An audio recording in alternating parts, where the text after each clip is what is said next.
A drone locks onto a target. Weapons quality, confirmed. Then the target does something no aircraft can do. It leaves, not fast, not evasive, instantaneous. The U.S. military filmed this in 2021.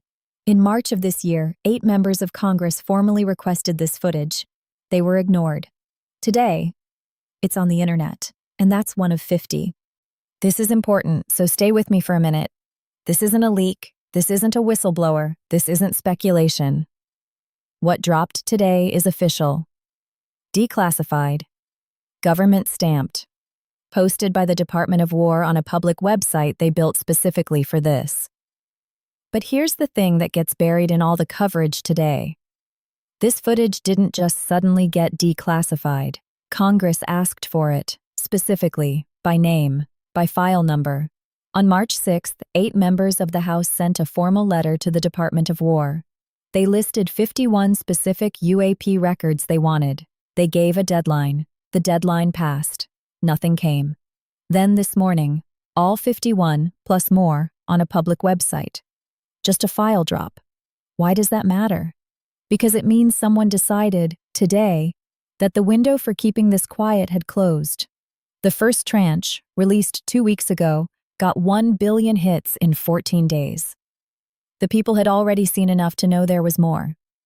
So they released the more. Now let's look at what was actually in it. Because some of this footage is unlike anything that's been made public before. Start here. Because this is the one. 2021. A U.S. military drone is operating near the Jordan-Syria border. It's an MQ-9 Reaper, the same platform used for precision strikes. It acquires a target, not a soft lock, a weapons quality lock. That's the highest level of target confirmation in the system, the kind you need before you press a button. The object holds. And then it doesn't. In the released footage, the object performs what the report labels. And I'm reading directly. Instantaneous acceleration, followed by an abrupt direction change. Not rapid, not fast. Instantaneous. To understand what that means, every aircraft we have built, including classified ones, is limited by physics, by the forces a human body or a physical structure can survive. The fastest maneuvers we know of pull around 9 Gs. What's described in this report doesn't have a G-force number, because the math doesn't produce one. The transition is effectively instantaneous. The drone had it locked.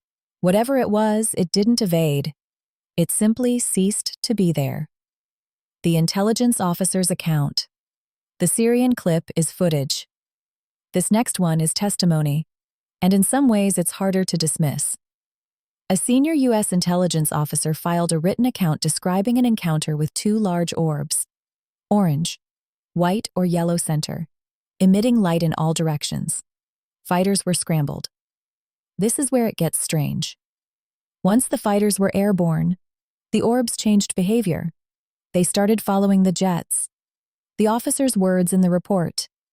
The same orbs we had encountered were now chasing the fighters. And then, we were virtually speechless after these observations. This is a senior intelligence officer, someone trained to observe, assess, and report without emotion. Speechless. Whatever these things are, they're not indifferent to being observed. They responded to the jets coming after them. The submarine encounter. This one is in the documents, not the video, but read it carefully. Multiple orb-like UAPs observed in close proximity to a submarine, moving in different directions simultaneously, executing rapid direction changes. And then this detail. Some of them appeared to be floating on the ocean surface. These things weren't just aerial. They were transitioning between air and water. There's a term in the UAP research community for objects observed doing exactly this: transmedium, capable of operating across air, water, and potentially space without transition difficulty.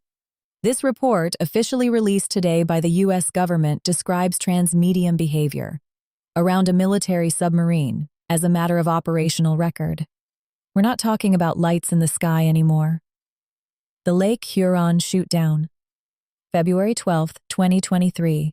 A U.S. Air Force National Guard F-16 fires on an object over Lake Huron, Michigan. on camera. The object breaks apart. This one matters not for what the object was, that's still unresolved, but for what it confirms. That objects operating in U.S. airspace have been engaged with military force. That this is not theoretical. That pilots have pulled triggers. How many other times did that happen, and we never found out? The first color video. Every UAP video released until today has been thermal, infrared, black and white blobs. Today's drop includes the first color video ever released by the U.S. government, a black sphere, captured in 2021 by a U.S. military platform in the Middle East. It's not blurry, it's not ambiguous. It is a defined, solid black sphere moving through clear sky. They had color footage all along. This is the first time they chose to show us. The individual clips are remarkable, but the pattern is what is undeniable. Also in today's drop, 116 pages from a secure facility in Sandia, New Mexico, covering 1948 to 1950. 2 years. One facility, 209 documented reports. Sandia in 1948 wasn't a random airbase. It was the center of America's nuclear weapons program, the place where the bombs were built, stored, and tested. And for 2 years straight, something was visiting it. This isn't speculation. It's in the document, 209 times. Add the Apollo 12 crew audio, also released today. Commander Pete Conrad, Richard Gordon, Alan Bean. Medical debriefing, describing light flashes and streaks of light in the darkness as they tried to sleep. Add the CIA report on a sighting inside the Soviet Union in 1973. Add the Persian Gulf formation footage from 2019. Add the Coast Guard video from 2024.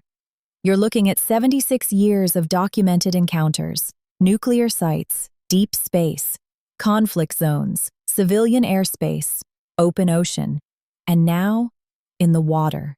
This isn't a recent phenomenon, it's a recent disclosure. The question was never whether this was real, the question was always, when would they stop pretending it wasn't? What we're watching right now is a managed release, controlled, sequenced. They didn't dump everything at once. They're giving us the footage that raises questions without answering them, building the frame before the picture arrives. Tranche 1 was 2 weeks ago. Tranche 2 is today. The Department of War confirmed this morning. Tranche 3 is already being prepared. Representative Tim Burchett, one of the most vocal members of Congress on this issue, said after Tranche 1, and I want you to hear this carefully, the first drop will be big, but in comparison to what is coming, it will be a drop in the bucket. Holy crap is coming. He said that 2 weeks ago, before today, before the Syrian acceleration clip, before the orbs that chased the fighters, before the submarine. If that was the drop in the bucket, what is the bucket? The unofficial archive exists because the official version of history has always had gaps. Not errors, gaps. Places where the record goes quiet precisely when things get interesting. For 76 years, this was one of those gaps. Whatever is in Tranche 3 will be here when it drops. Thanks for watching Unburied Remnants. If you like the content, please like, comment, and subscribe to help support the channel. Stay curious. Keep digging. The rabbit hole goes deeper.